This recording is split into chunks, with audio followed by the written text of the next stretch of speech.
Pananagutan kita, pero kahit kailan, hindi kita pwedeng ibigin! Oo, aminin ko. Mahal kita. Nang dahil sa salapi mo. At nang dahil sa pag-ibig ko sa'yo, handa akong pumatay at mamatay! Katawan ko lang ang minahal mo at hindi ang pagkatao ko! Mr. Romantico. Kumusta po kayong lahat, mga giliw naming tagapakinig? Inaanyayahan ko po kayong pakinggan ang pagsasadula ng mga liham kasaysayan ng pag-ibig na padala ng ating mga taga-subaybay at bibigyan buhay ng inyong mga paboritong bituin sa radyo. Mga kasaysayang nagtatampo ng mga pusong sugatan, mga pusong sawi, at mga pusong punong-puno ng pagmamahal. Lahat pong yan sa loob ng kalahating oras dito sa ating tulang. Mr. Romantico.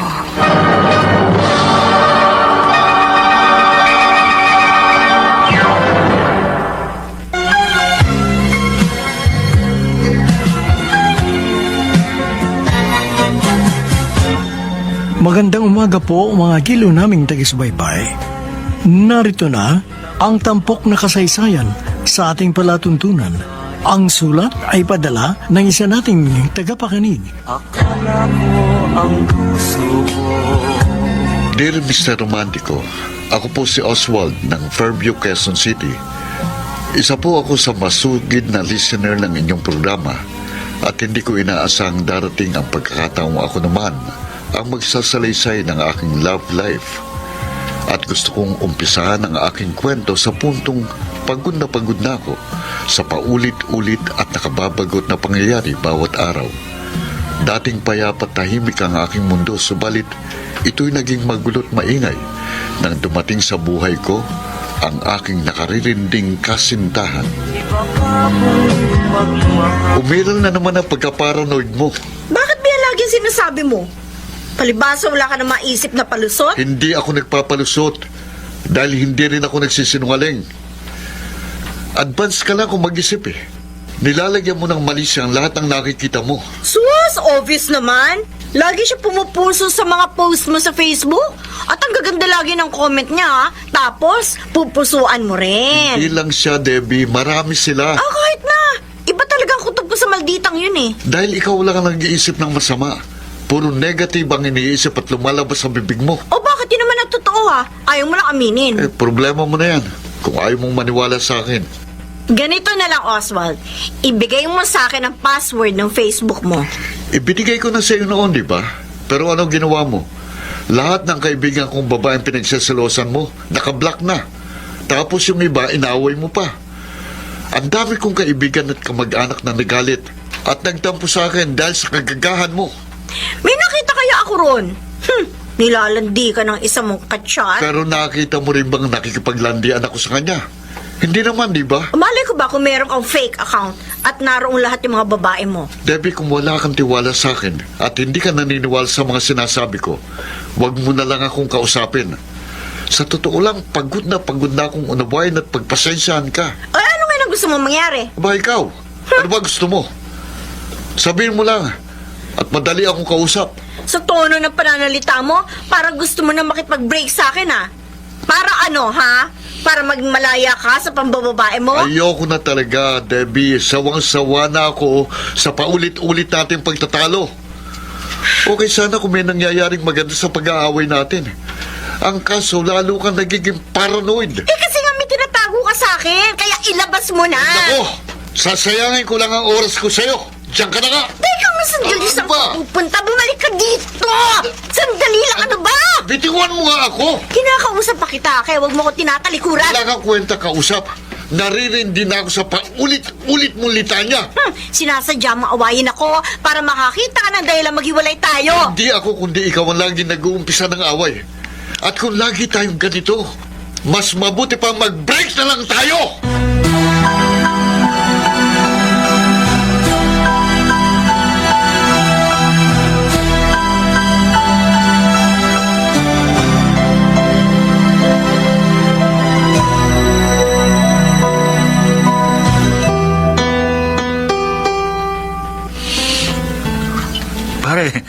Dahan-dahan lang.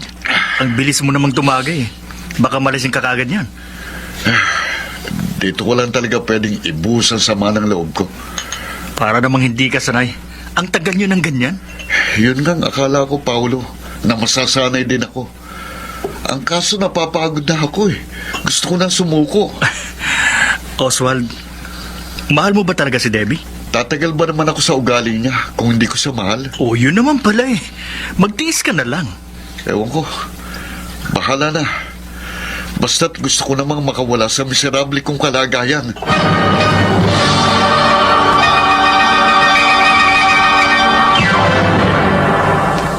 Mr. Romantico. Mr. Romantico, mag-isang taon na kaming magkasintahan ni Debbie. At sa loob ng panahon yun, daig pa namin ang aso't pusa na laging nagbabangayan. Tiniis ko ang ganong sitwasyon hanggang sa dumating ang bayaning sasagip sa akin mula sa aking miserableng kalagayan.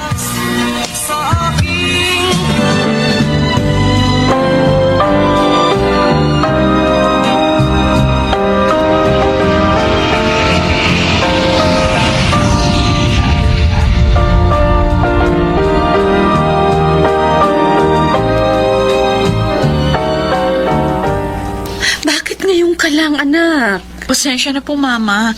Ang dami ko pa kasing inasikaso.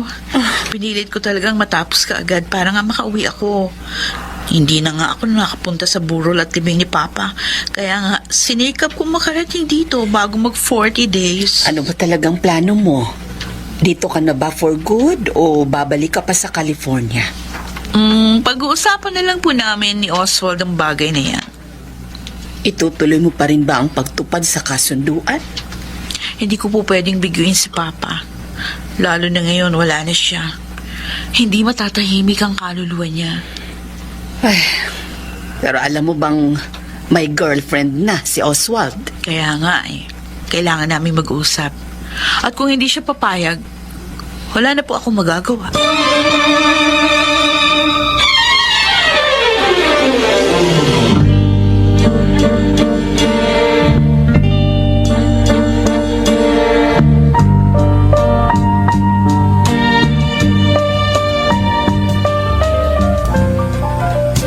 Fatima, mas maganda ka pala sa personal. At bolero ka pala. Hindi, totoo lang yung sinasabi ko. Maganda ka talaga. Sana pala, last year pa tayo nagkakilala. Actually, dapat nga after 2 years pa ako uuwi. Eh kaso, biglaan yung pagkamatay ni Papa. Kung hindi pa namatay ang papa mo, hindi mo hahanapin sa Facebook ang pangalan ko. Nabanggit na ba sa'yo ng tatay mo yung kasunduan nila ni Papa? Matagal na niya yung sinasabi pero ayoko ng ganun dahil hindi na didiktahan ang puso. Kung ganun, hindi ka papayag. Oo, pero ngayon nagkita na tayo. Parang gusto kong baligtarin ang ikot ng aking mundo.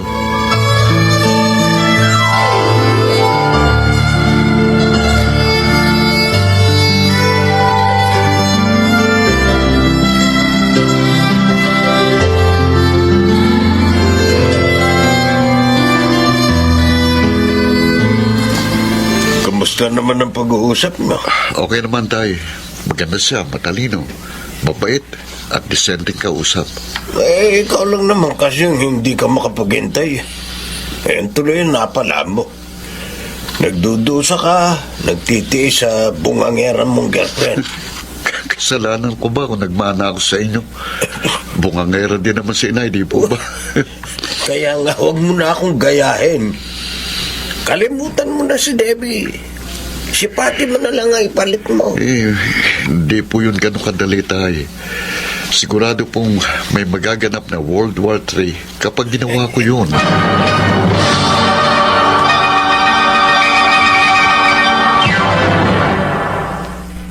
Mr. Romantico. Mr. Romantico, halos isang buwan pa lang kaming magkakilala ni Fatima bago kami nagkita kaya wala akong ganong expectation mula sa kanya. Subalit nang magtamang aming paningin, biglang napaindak ang aking puso. Sumigla ang aking pagod at bagot na damdamin. Oh, anong nangyari sa pagkikita nyo? Okay lang po, Mama. Ang pagkakaalam ko ay may girlfriend na siya. Yun kasi ang sabi sa akin ng tatay niya. Oo nga, ganun na nga po. Paano yan? Mukhang malabong mangyari ang kagustuhan ng papa mo. Ma, wala sa akin yung problema. Kaya ipapaubaya ko na kay Oswald ang bagay na yan. Pero ikaw ang lalabas na kontrabida niyan. Kaya pag-isipan nung mabuti, anak. Pwede ka pang umatras. Tsaka ko na lang po problemahin yun. Hihintayin ko na lang po yung mga sunod na mangyayari.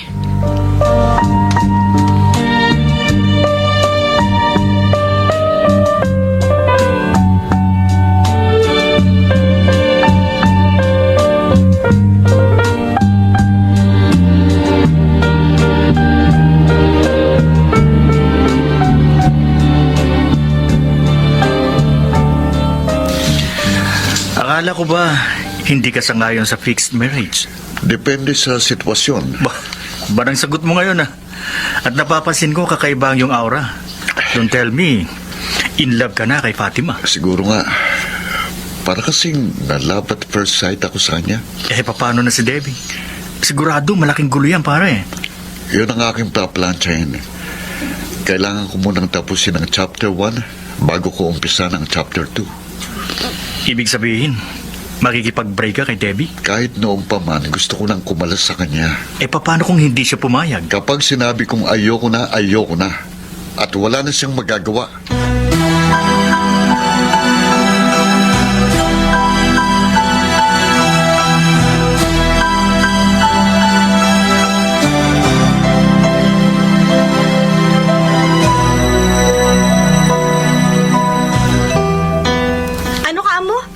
Gusto mo na makipag-break sa akin? Matagal na sana pero ngayon lang ako nakapagpasya. Bakit, Oswald? May nakita ka na bang ipapalit sa akin? Hindi yun ang dahilan. Ayoko na sa'yo. Hirap na ako sa ating relasyon. Mahirap bang intindihin yun? Sinungaling. Alam ko, matagal mo na ako ipinagpalit, ayaw mo lang aminin. Yan ang isang dahilan kung bakit gusto ko na makipag-break sa'yo. Lagi mo na lang akong pinagbibintangan. Yun naman talagang totoo, di ba? Likas na sa'yo ang pagiging babaero at hindi na yun magbabago. Siraulo ka pala Ano? Babaerong pinili mong boyfriend pagkatapos magre-reklamo ka kapag may iba na ako. Ayun! O di ikaw na mismo nagsabi, may iba ka na. Pagkatapos tatanggi ka pa. Okay, fine. Total, makulit ka rin lang. Di sige. Sasabihin ko ng matagal mo nang gustong marinig. Oo. May nakita na akong ipapalit sa'yo. Ano? Masaya ka na? Hindi. Ano? Hindi ako papayag. Debbie? Over my dead body. Magkakamatayan muna kami ng babae mo bago kanya maagaw sa akin!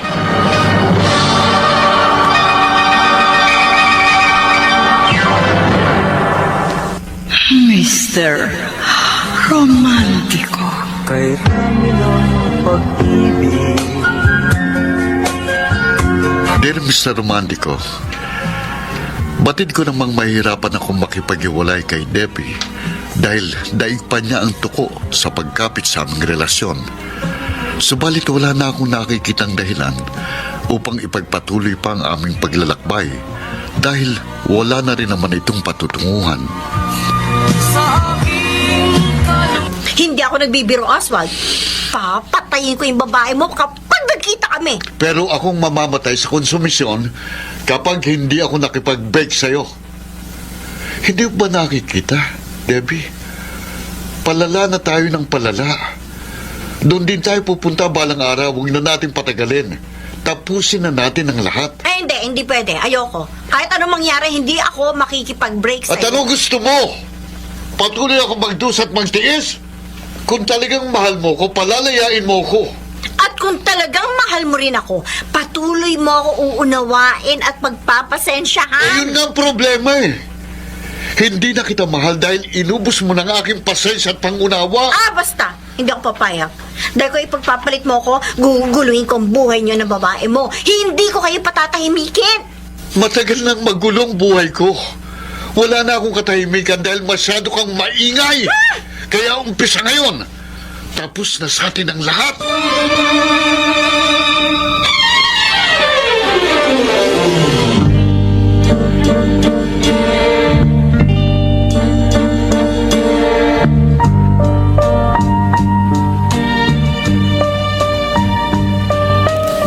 Nakipag-break na ako kay Debbie. Ano? Ang bilis naman.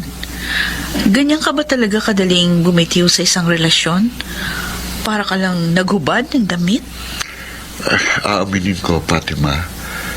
Dati kong mapaglaro sa pag-ibig. Para lang sapatos ang tingin ko sa isang babae. Mabilis akong magpalit. Si Debbie lang ang tumagal sa akin dahil siya lang ang sineryoso ko. Ano bang meron siya na wala sa mga naging babae mo? Siya lang kasing nag-iisang nagpahirap sa akin. Ang tagal ko siyang niligawan. At isinumpa ko sa aking sarili na siya ang babaeng una't huli kong mamahalin. Kung ganun, tanging siya lang yung babae na minahal mo ng totoo. Ganun nga. Pero siya rin mismo ang nagtulak sa akin papalayo sa kanya. Ayoko na sa kanya. Dahil ikaw na ang gusto ko. Sigurado ka ba dyan? Oo, Fatima. Sa una pa lang natin pagkikita, pakiramdam ko na love at first sight na ako sa'yo. Hindi ako naniniwala sa love at first sight. Dahil ang tunay na pag-ibig, merong proseso. You have to invest time and effort. Paano mo nasabi yan? Kayong hindi ka pa nagkakaroon ng boyfriend. Yun yung tinuro at pinayo sa akin ng mga magulang ko. Dahil nga, pinagkasundo rin sila ng lolo't lola ko eh. Naging tradisyon na yan sa pamilya namin. Magulang ang pumipili sa mapapangasawa ng anak nila. Bah, ang hirap ng ganun. Paano mo pakikisamahan ng isang taong hindi mo naman mahal? Natuturuan ng puso, Oswald. Kung gugustuhin mo, magagawa mo. Nagawa ng mga magulang ko, kaya naniniwala ako. Magagawa din natin. Sure, why not? Hindi mahirap mahalin ang isang katulad mo. Kung gusto mo ngayon pa lang, pwede na tayong magkaroon ng relasyon. Wala tayong hinahabol. Kaya hindi tayo dapat magmadali. Gaya nga nung nasabi ko, may proseso tayo na kailangan pagdaanan. Pareho nating alam na doon natin gustong pupunta. Eh bakit kailangan pa natin pagtagalin? Oo. Okay, tatanungin kita ha. Kapag nagtanim ka ng isang binhi, kinabukasan ba? Mamumunga na kaagad? Siyempre, hindi. Oo, ganun din ang pag-ibig. Kailangan hintayin mong sumibol ang iyong itinanim. Didiligan mo at aalagaan hanggang sa mamulaklak at magkaroon ng bunga.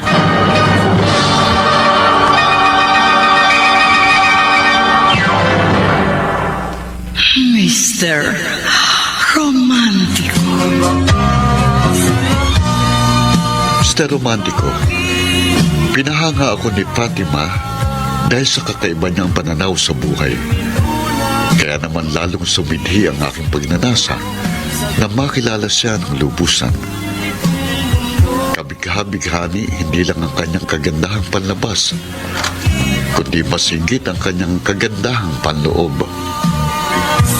Ay, mukha pong magkakasundo kami ni Fatima. Magaling. Gusto ko yan. Pero paano si Debbie? Sigurado ka bang hindi siya manggugulo? Yun nga pong pinoproblema ko eh. Dahil siguradong mag-i-skandal yun kapag nalaman niyang nagkakamabutihan na kami ni Fatima. O ikaw naman kasi. Ang tigas ng ulo mo. Kung nakinig ka lang sa akin noon, di wala kang problema ngayon.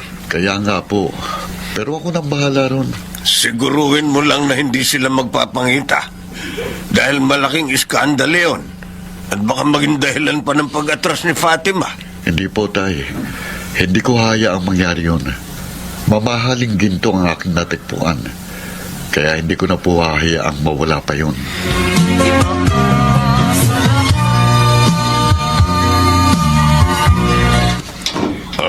Nariyan po ba si Oswald? Pumasok sa trabaho. Ang alam ko po, day off niya ngayon eh. Nagpalit na siya ng day off. Ah, ganun po ba? Siya nga po pala. Nagpalit po ba siya ng number? Hindi ko na kasi siya makontak eh. Bakit, Debbie? Manhid ka ba? Ho? O nagtatanga-tangahan ka lang? Alam mo nga yun na sa'yo ng anak ko, kaya tantanan mo siya. Nagmumukha ka lang asong habol ng habol sa kanya. Hindi po, Tatay Densyo. Hindi ako makapapayag na ibasura ako ni Oswald ng gano'n na lamang. Lalaban ako hanggang sa dulo ng aking hininga.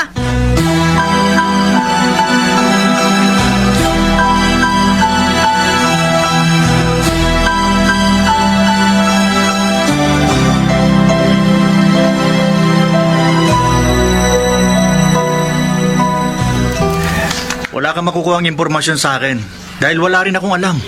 Huwag mo na kasi pagtakpan pa yung kaibigan mo. Nag-aaksaya ka lang ng pagod at panahon dahil kahit kailan, hindi ka nababalikan ni Oswald. Wala akong pakialam. Akin lang si Oswald. Kaya hindi ko hahayaang mapunta siya sa iba. Sige lang, Debbie. Bahala ka kung gusto mong magmukhang tanga. Di tanga na akong tanga. Basta, hindi niya ako maaaring pagtaguan.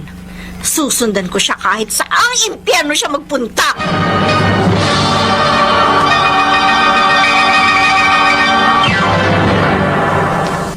Mr.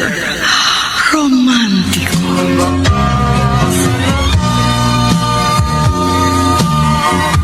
Mr. Romantico, batid ko namang hindi basta-basta susuko si Debbie. Kaya gagawin kong lahat upang siya'y maiwasan. Para kami mga batang naglalaro ng taguan. At hindi ko alam kung kailan niya ako matutuntun sa lunggang aking kinaroroonan. Baka po gusto ninyong sumama sa aming pamamasyal. Siya nga naman po, Ma. Para naman malibang kayo. Wag na. Makakaistorbo lang ako sa inyo. Okay lang po yun. Dahil gusto ko rin po makabanding ang aking future mother-in-law. Talaga lang, ha? Sigurado ka ba riyan? Siyempre naman po. Ito lang namang anak ninyong patumpik-tumpik eh. Dahil alam ko ang tamang paraan ng paglalakad. Kailangan kong maging maingat dahil baka ako matapilok at madapa. Huwag kang maglakad. Tumakbo ka na lang para makarating ka kagad sa gusto mong puntahan. Uy, ang tumatakbo ng matulin, nahuhulog sa bangin.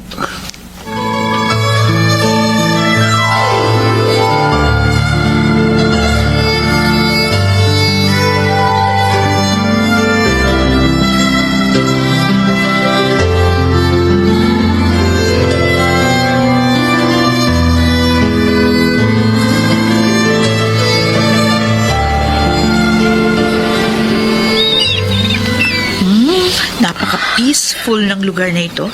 Nakaka-relax. Wala sa lugar yan. Kundi sa kung sinong yung kaulayaw. Masarap pakinggan ang huni ng mga ibon. Parang musikang nagpapaindak sa ating mga puso. Kasabay sa pagsayaw ng along sinusuyo ng dampi ng hangin. Wow! Makata ka rin pala. Ganun lang sigurong umiibig, Fatima. Parang sinasapian ng espiritu ni Francisco Balagtas. Kaso hindi si Balagtas yung idol ko. Ha? Kundi si William Shakespeare. Pareho na rin yun. Dahil si Francisco Balagtas ang Tagalog version ni William Shakespeare. Ganon. Maiba ako. Kumusta na si Debbie? Nagkakausap pa ba kayo? Hindi na. Nagpalit na ako ng number at nag-deactivate na rin ako ng FB account. Kaya pala iba yung account na ginagamit mo. Kailangan eh. Dahil yun ang hinihingi ng pagkakataon. Hanggang kailan mo naman siya pagtataguan? Kalimutan mo muna siya, Fatima. Bakit ba siya ang pinag-uusapan natin? Yung tungkol sa ating dalawang pagtuunan natin ng pansin. Nainip na kasi ko eh. Hindi pa ba pwedeng maging tayo? Oswald, tulad nga ng nasabi ko, hindi natin kailangan magmadali. Ang importante, meron na tayong mutual understanding.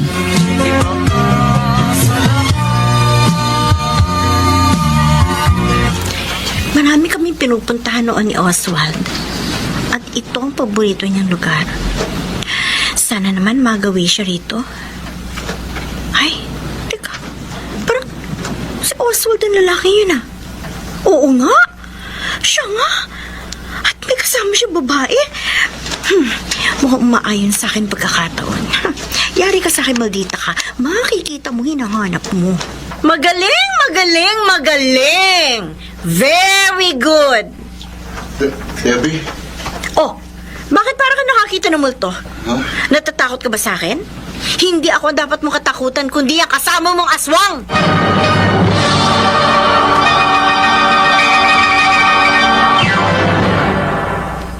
Mr. Romantiko. Kay rami ng pag-ibig. Dear Mr. Romantico, marahil ngay si Debbie ang ahas na aking iniiwasan at kinatatakutan dahil batid ko kung gaano kalakas ang kanyang kamandag. Hindi namin yun inaasahan kaya hindi rin namin napaghandaan. At gano'n na lamang ang pagkagulantang ni Fatima nang bigla siyang tuklawin at lingkisin ng dati kong kasintahan. Kanya ka, maldita ka! Bitiwan mo ko! Tama na, Debbie, awat na! Hayop ka, maldita! Mga agaw ka pa! Awat na sabi, ano ba?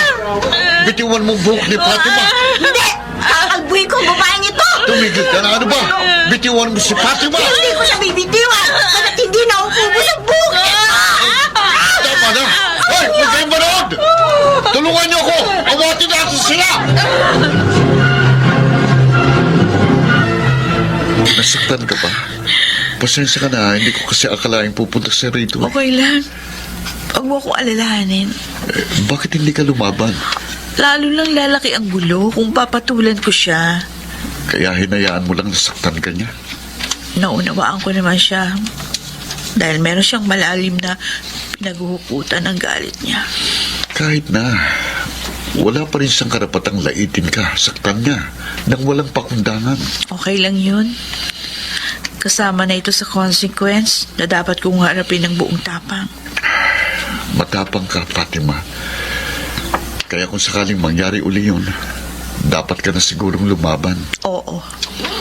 Lalaban ako. Pero sa ibang paraan. Hindi ako bababa sa level niya. Kung nagpakatao siya sa harap ko, magpapakatao din ako. Pero kung magpapakahayop siya, magpapakatao pa rin ako. Siya na lang ang mag-asal hayop. Pinapahanga mo talaga ako, Fatima. Tunay ngang iba ka sa lahat ng aking nakilala. Ay, grabe ka naman, Debbie. Sikat ka na dahil merong nag-video sa iskandalo ginawa mo. Alam ko po yun. Dahil nag-viral yun sa social media. Ang kaso, ikaw ang lumabas na kontrabida. Mas nakakahiya po siya. Dahil nagmukha siyang kirida. Debbie, anak. Hindi iisa ang lalaki sa mundo. Huwag mo sirain ang buhay mo sa kanya. Okay lang po yun, Nay. Dahil sisirain ko rin ang buhay niya. Sa katunayan, isa nang malaki kasiraan sa kanya ang iskandalong yun. Pero, masaya ka naman ba sa kinahinat na ng ginawa mo? Ang dami mo ng bashers. Walang problema po yun, Nay. Ang importante ay nakaganti ako kahit mapano. At umpisa lang po yun. Hindi pa ako tapos sa kanya.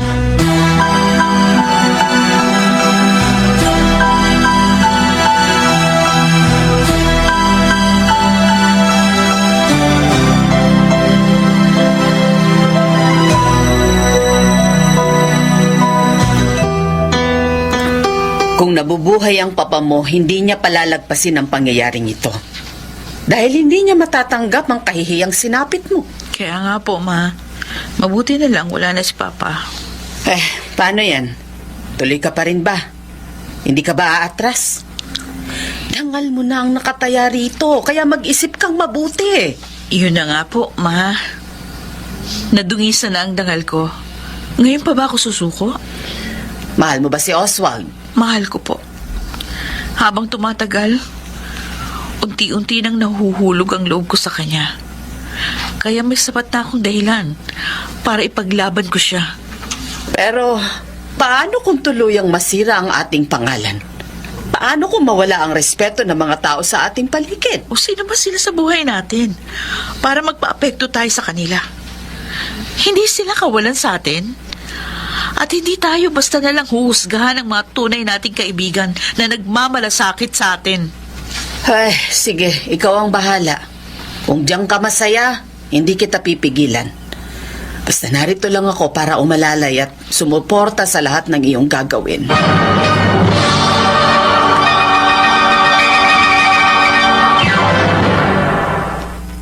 Mr.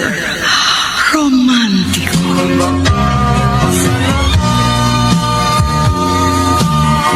Mr. Romantico, masasabi kong isang trauma ang iskandalong yon. Subalit, hindi ko nakitaan ng kahinaan ng loob si Fatima.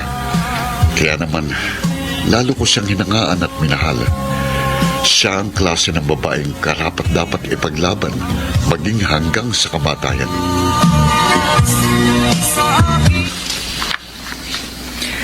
Ibang klase talaga ang ex mo. Parang tigre. At nagmukhang kawawang tupa si Fatima. Marahil nga'y ganun ang tingin ng karamihan, pero kung lalaliman mong yung pag-iisip, mas nakakaawa si Debbie. Masyado siyang desperada. Oo nga eh. Paano yan? Hanggang kailan ka tatagal sa ganyang sitwasyon? Hindi ka talaga tatantanan ni Debbie dahil para siyang aninong laging nakabuntot sa'yo. Di matira na lang sa amin kung sino matibay. Darating din ang panahong isa sa amin ang susuko at titiyakin kung hindi ako yon. Kumusta naman kayo ni Fatima? Meron na ba kayong formal na relasyon? Wala pa eh.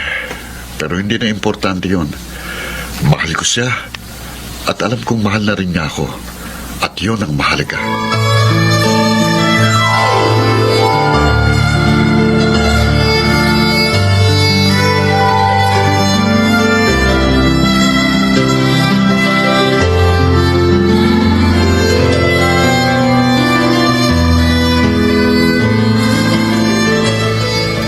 Maniwala ka sa akin, Fatima. Mahal na kita. Alam ko, hindi naman ako manhid. How about you? Mahal mo rin ba ako? Aaminin ko, sa umpisa, hesitant ako dahil nga may girlfriend ka na. At nakita ko agad yung sakit ng ulong dapat kong harapin. Yun nga ang inaalala ko. Nalandat ka sa isang malaking kahiyan. Kaya sana naman, hindi ka umatras sa kasunduan ng mga magulang natin. Hindi na yung kasunduan nilang nakataya dito, kundi yung aking dangal at pag-ibig. Tama ka. Kaya tatanungin uli kita. Mahal mo ba ako? Hindi kita masasagot ng diretsyo. Dahil gusto ko makatiyak sa aking nararamdaman. Basta ang alam kong sigurado, masaya ako kapag magkasama tayong dalawa. At panatag ang kalooban ko sa kabila ng mga pangyayari. Ganun naman pala eh. Kaya pwede na siguro tayong magkaroon ng formal na relasyon. O ano? Tayo na ba? Sige, bahala ka.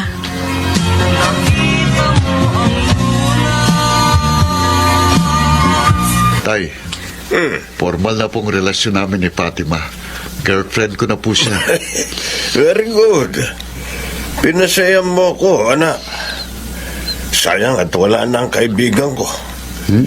Hindi niya masasaksihan ang kaligayahang nararamdaman ng kanyang unika iha. Pareho lang po kami, Tay. Dahil uniko iho niyo naman ako. Kaya nga match na match kayo. Kaya dapat ngayon pa lang mapag-usapan na ninyo ang inyong kasal. Kung magsalita kayo, Tay, parang ganun lang kadali yun. Anak mayaman si Fatima. At simpleng buhay lang ang kaya kong ibigay sa kanya. Hindi na mahalaga yun. Dahil lahat naman ng bagay pwedeng pag-usapan at pagkasunduan.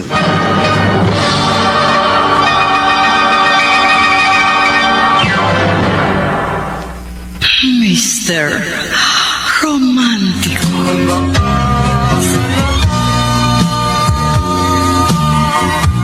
Mr. Romantico, walang mapagsidlan sa galakang aking puso. dahil naging formal na ang aming relasyon. At batid kong masaya rin si Fatima dahil nakikita kong ngiti sa kanyang mga labi at nasisilayan ko ang bituin sa kislap ng kanyang nagniningning ng mga mata.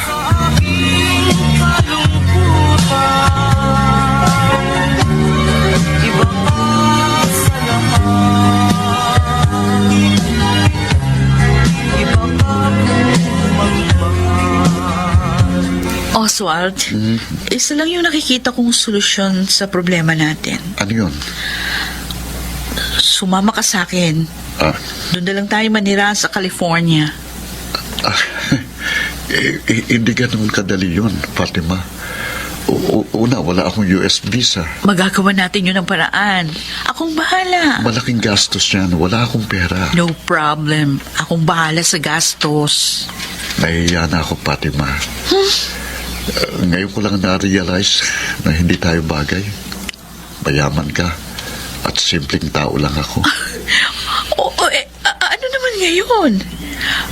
Pera na ba ang sukatan pagdating sa pag-ibig? Lahat pantay-pantay sa pag-ibig. Walang mahirap, wala ring mayaman. Sa pelikula at teleserye lang nangyayari yun. Malayong malayo sa tunay na buhay. Ano ba ang tingin mo sa ating dalawa? Sa palagay mo ba isa lang itong nobela?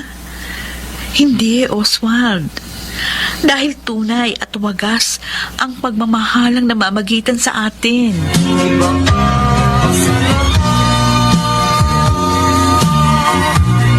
Sigurado ka ba riyan, anak? Opo, Mama. At isasama namin kayo. Wala naman pong problema sa inyo dahil meron na kayong visa. Ay, matanda na ako.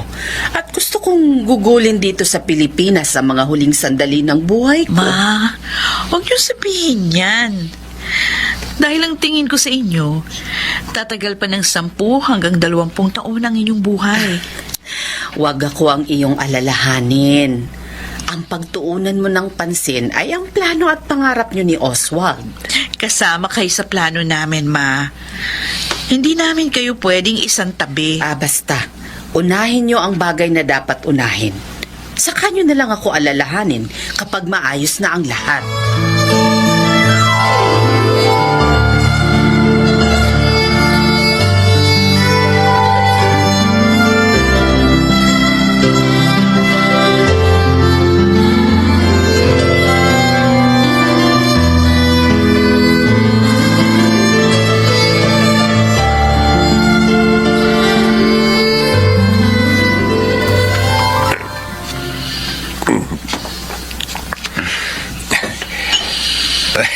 Ang swerte mo, anak.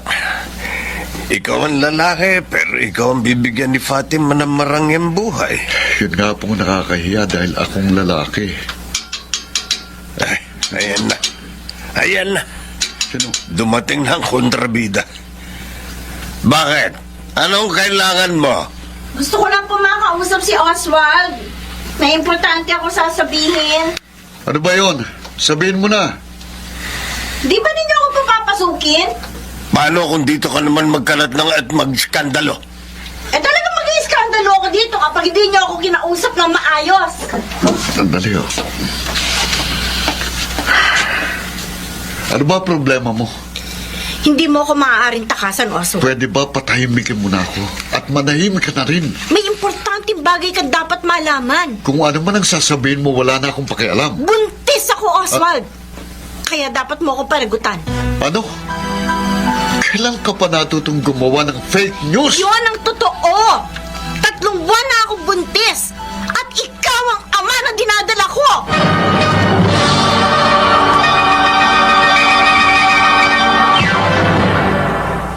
Mr. Romantico. Kay rami ng pag-ibig. Mr. Romantico, sinikap kong maging kampante dahil malaking posibilidad na pawang katang isip lamang ang kwento ni Debbie. Ganun pa man, ay nakaramdam pa rin ako ng pangamba at pag-aalinlangan dahil isang malakas na dagok ng kapalaran ang aking maaaring harapin. Isang malaking sagabal na nakahambalang sa aking dadaanan. Iba ka Sa palagay mo ba, mapapaniwala mo ko sa iyong kasinungalingan? Eh di bahala ka kung ayaw mo maniwala. Talagang hindi ako naniniwala kaya umalis ka na. Huwag mo ko ipagtabuyan dahil pagsisisihan mo to. Pinagbabantaan mo ba ako? No way! Hindi mo ako kayang takutin. Hindi kita tinatakot dahil gagawin ko talaga yon. Gagawan ko ng part 2 ang nag-viral kong video. Anong gusto mong sabihin? Ikaw kwento ko na tinakasan mo ang obligasyon mo sa akin. At pagkatapos, maglalaslas ako ng pulso. Walang iya ka, Debbie. Wag na wag mo yung gagawin. Pwes, isa lang ang dapat mong gawin para mapigilan ako. Ano yun? Pakasalan mo ako. Ano? Dahil kung hindi, ikakalat ko sa social media ang isang suicide video at ikaw ang sisisihin ng buong mundo!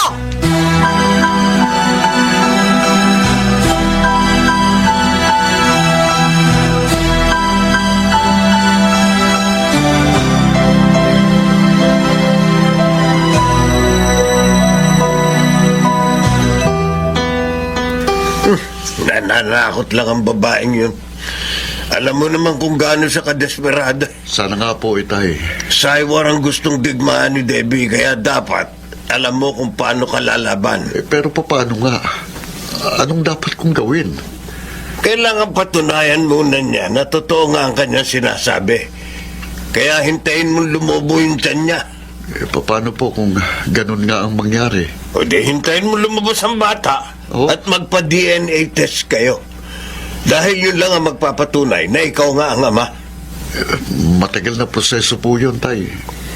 Hindi po papayag si Debbie. Wala siyang karapatang mag-demand. Dahil karapatan mong mapatunayan kung ano talagang totoo. Pero paano rin pong plano namin ni Fatima? Hindi ko po hahayaang gumuho ang mga pangarap namin.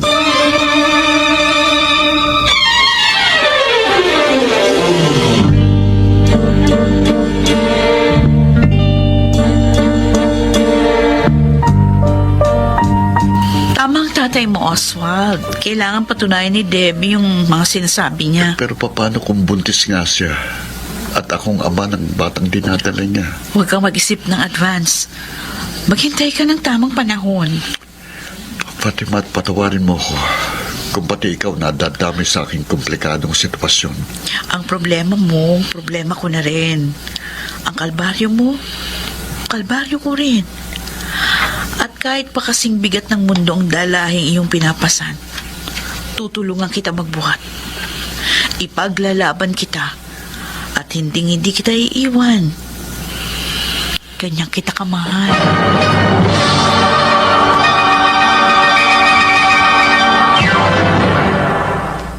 Mr. Romantico. Mr. Romantico, ang buong akala ko yung magdadalawang isip na si Fatima at hindi matutuloy ang aming plano at pangarap. Subalit kabaligtaran yun ang aking inaasahan.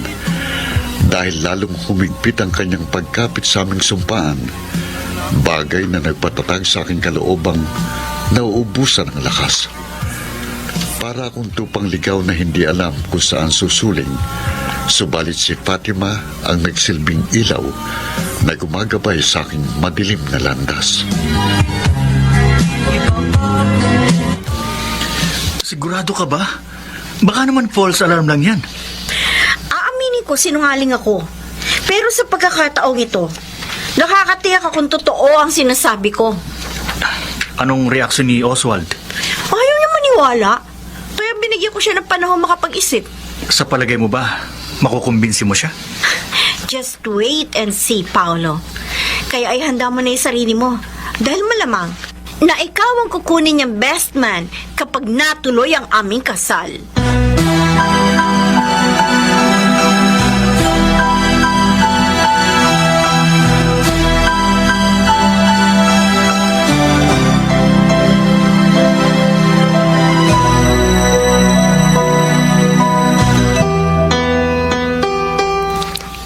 Anak mo rin yun.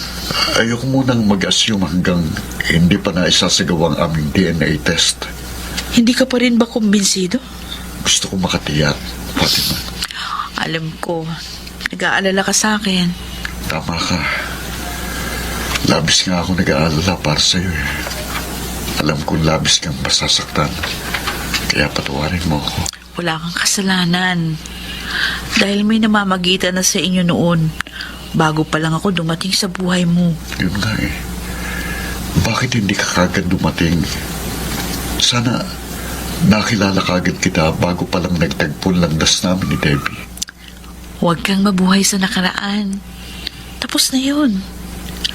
Ang importante, ang kasalukuyan. Harapin mo ito ng buong tapang. At huwag kang mag-alala. Dahil lagi lang ako nasa tabi mo. Kahit anong mangyari, hindi kita iiwan.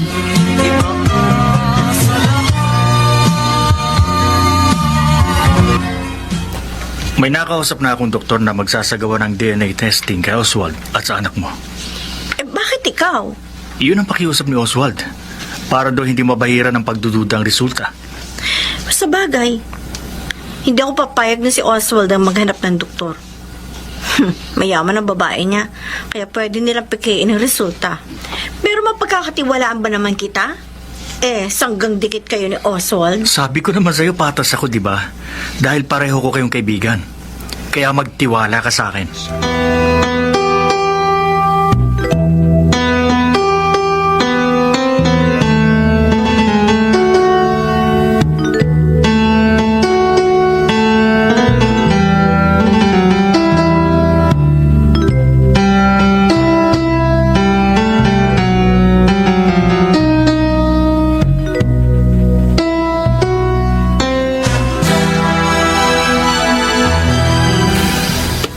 Dumating ng araw na inyong pinakahihintay. Dahil malalaman nyo na ngayon ang resulta ng ginawa kong DNA test. Sige, Doc. Sabihin niyo na. Huwag niyo naman ako ibitin pa. Kaya ito na. Hawak ko na ang sobre ng resulta. Sige, Doc. Buksan na po ninyo.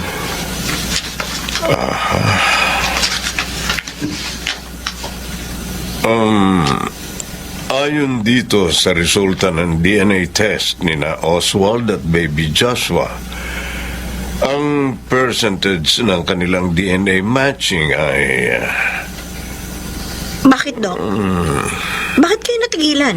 Doc, Ano ba talagang resulta?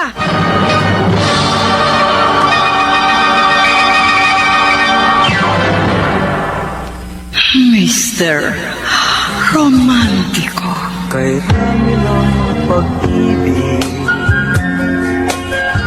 Dear Mr. Romantico, ganun na lang ang kabog ng dibdib ko. Lalo pat ibinibitin ng doktor ang paglalahan ng katotohanan. Inaabangan naming lahat. Sunod-sunod ang aking pagbuntong hininga sa bawat salitang babanggitin ng manggagamot hanggang sa marinig namin ang hindi inaasang resulta ng aming DNA test. Doc, masyado niyo kami sinususpense. Siya nga naman, Doc. Sabihin niyo na ang resulta ng DNA test namin ni Baby Joshua. Okay. Ito na. Sasabihin ko na. Ang DNA matching ni na Oswald at baby Joshua ay 0%. 0%? Paano nangyari yun, Doc? Anong ibig sabihin nun, Doc? Hindi ako ang ama ni Baby Joshua? Ganun na nga. Teka, sandali. Mukhang may anomalyang nangyari. Sandali lang. Huwag na muna kayo mag-react. Kalma lang kayo.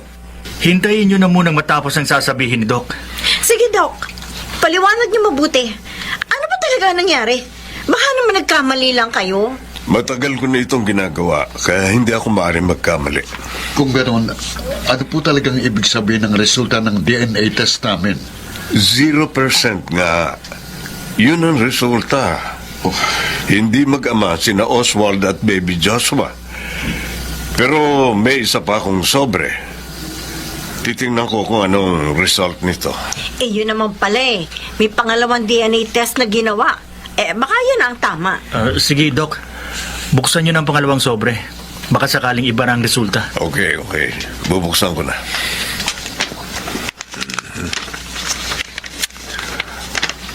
Ang Resulta ng pangalawang DNA matching ay 99.99%.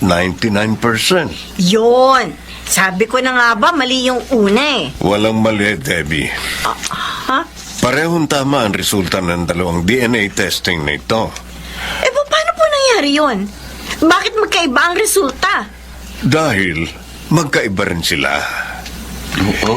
Hindi na DNA sample ni Oswald ang kamats ng DNA ni Baby Joshua.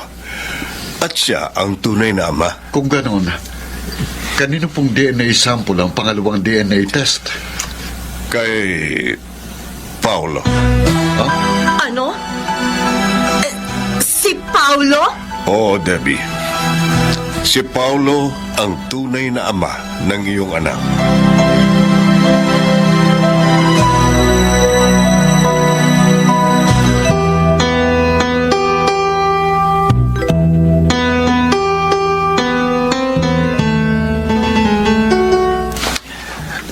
Patawarin mo sana ako, Oswald, kung naglihim man ako sa'yo.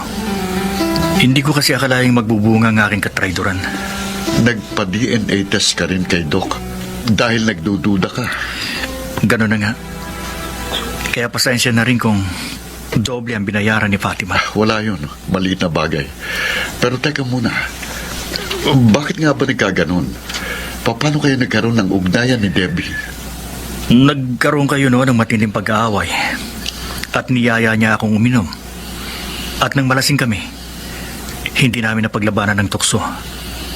Magdamag namin pinagsaluhan ng nakaw na kaligayahan. Paulo, hindi ko alam kung dapat nga ba akong magalit sa ginawa mo dahil sa totoo lang, parang gusto ko pa nga matuwa at magpasalamat sa iyo.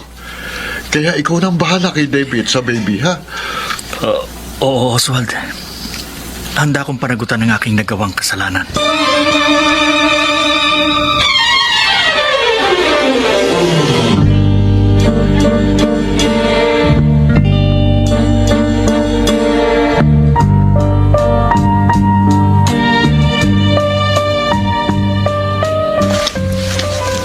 Pareho tayong lasing noon.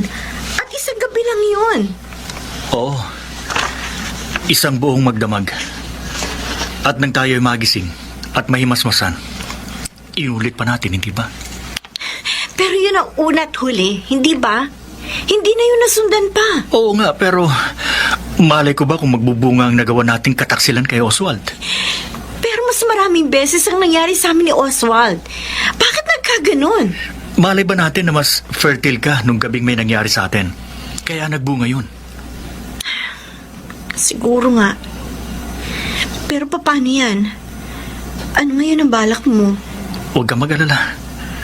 Hindi ko tatakbuhan ang obligasyon ko. Pakakasalan mo ko? Saka na natin pag-usapan yan. Ang pagtuunan natin ng pansin, ang kapakanan ng anak natin.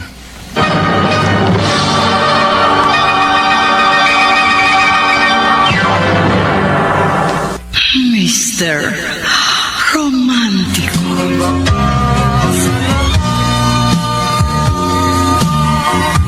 Mr. Romantico, ang sarap ng aking pakiramdam dahil biglang lumuwag ang aking masikip na dibdib at nakalag na rin ang lubid ng balakid na nakagapos sa aking mga paa at malaya na akong makalalakad sa tuwid na landas patungo sa hinaharap kong maliwanag na bukas. Paano yan? Tuloy ba ang plano niyong sa Amerika manirahan? Hindi naman kayo willing sumama, kaya huwag na lang. Ibebenta ko na lang yung properties ko doon at magtatayo na lang kami ni Oswald ng negosyo. Mabuti naman kung ganun, anak. Mas masarap pa ring mabuhay at manirahan dito sa sarili nating bayan. At practical din dahil hindi mataas yung standard of living dito sa Pilipinas. Tama. O kailan pala kayo magpapakasal? Hindi na siguro ninyo yung kailangang patagalin dahil nasasabik na ako magkaroon ng apo.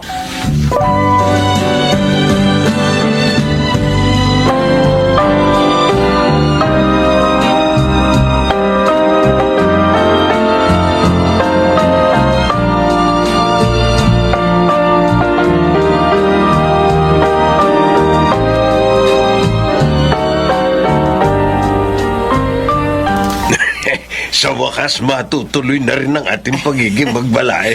Oo nga. Ang buong akala ko talaga'y mauudlot ang kasunduan yun ni Fernando. Kung saan man siya naroon ngayon, alam kong matatahimik na siya. Dahil wala nang hadlang sa aming kagustuhan. Tama ka. Pero ano namang kasiguruhan ko na magiging matino ang anak mo? Dati pala siyang playboy. Uy, dati pa yun balae. Matinong-matino ang anak ko. At hindi sa si Raulo para pakawala ng anak mong umod ng ganda na nagmana sa iyo. Ay, nako balae. Pati ba naman ako'y bobolahin mo pa? Aba, ano bang malay natin? Kung magpapadala ka ba sa buladas ko, di ayos ang buto-buto. Tumigil ka nga riyan. Mga gurang na tayo. Walang pinipiling edad ng pag-ibig. Babata ka ng 30 taon kapag ako naging jowa mo. Dahil magaling akong mag-alaga.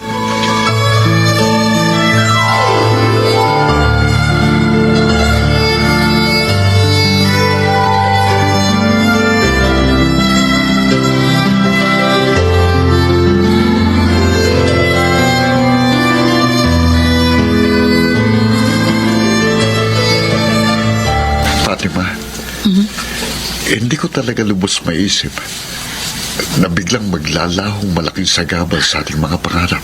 Kaya nga, hindi tayo dapat sumuko. Lahat ng laban, mapagtatagumpayan kung haharapin ito ng buong lakas at buong tapang. Wala na akong masabi. Para akong si Papay at ikaw ang aking spinach dahil ikaw ang pinaguhugutan ko ng lakas. Ganun din ako, Oswald. Sinisikap kong maging matatag dahil ikaw ang dahilan kung bakit nagkaroon ng saysay ang buhay ko. Naging matagumpay naman ang karir mo ron sa Amerika, hindi ba? O aanin ko naman ang tagumpay kung wala akong paglalaanan nun. Success is a failure if there's no one to share it with. Nagpapasalamat ako dahil nandyan ka para may makasalo ako sa aking tagumpay at nag-uumapaw na kaligayahan.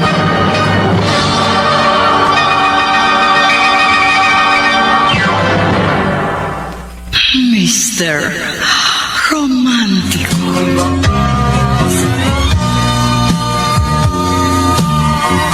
Mr. Romantico, sa wakas ay natapos na rin ang aking kalbaryo dahil nawalang lahat ang mabigat na pasaning nakaatang sa aking balikat. Ganun pa man, ay hindi doon nagtatapos ang lahat dahil kailangan naming ayusin at plansyahin ang mga natitirang gusot. Debbie, patawarin mo ko kung nasaktan ko ang iyong damdamin. Oh, Debbie, hindi ko naman talaga intensyong iwan ka. Masyado lang akong nasakal sa sitwasyon. Alam ko, masama at nakakasakal ang ugali ko. Kaya patawarin mo rin ako, Oswald. Ganon din sa'yo, Fatima. Patawad sa pananakit ko sa'yo. Wala yun. Madali namang indahin ang sakit ng katawan kaysa sakit ng kalooban. Oo, aaminin ko. Sumama ang loob ko sa inyo. Pero kasalanan ko rin dahil ako ang nagtulak kay Oswald papalayo sa akin at papalapit sa'yo. Ay naku, huwag na nating pag-usapan ang nakaraan. Ang importante, pare-pareho na tayong nasa mabuting kalagayan. Siya nga pala, Debbie, kailan mo pabibinyagan ang iyong anak? Napag-usapan na namin ni Paulo within this month, pero wala pang specific day. Kukunin mo ba kaming ninong at ninang? Ay, syempre naman. Yun. Para meron kaming big time na sponsor. Oh, hindi naman big time. Nakakariwasa lang ng konti. Basta, ang gusto ko, en grande ang binyag ni Baby Joshua.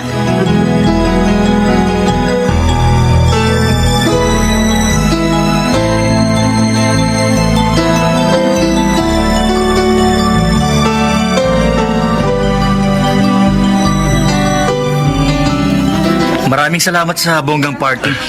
Kay Fatima ka magpasalamat dahil sa bulsa niya nanggaling ang ginastos dito.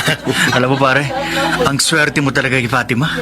Bukod sa maganda, mabait at matalino, malaki pang bulsa. Perfect package. Yun ang tunay na jackpot. Sabihin na lang natin sa akin tumapat ang ruleta ng magandang kapalaran.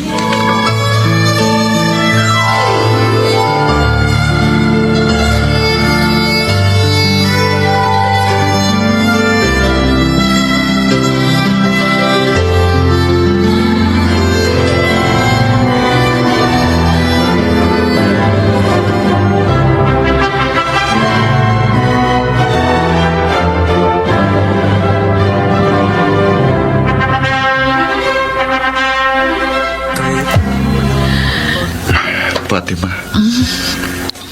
wala na akong mahihiling pa. Dahil kumpleto na ang buhay ko. Pareho lang tayo, Oswald. Because you make my life complete and satisfied. At masasabi kong ako na ang pangalawa sa pinakamapalad na tao sa balat ng lupa. Bakit pangalawa lang? Sinong una? Sino pa? Ay di ikaw. Oo nga pala. Ako na ang pinakamapalad na tao sa planetang Earth. Dahil nasunggit kong pinakamataas at pinakamaningning na bituin. Hindi ka lang 1 in million, kundi 1 in a billion. Dahil iba ka sa lahat.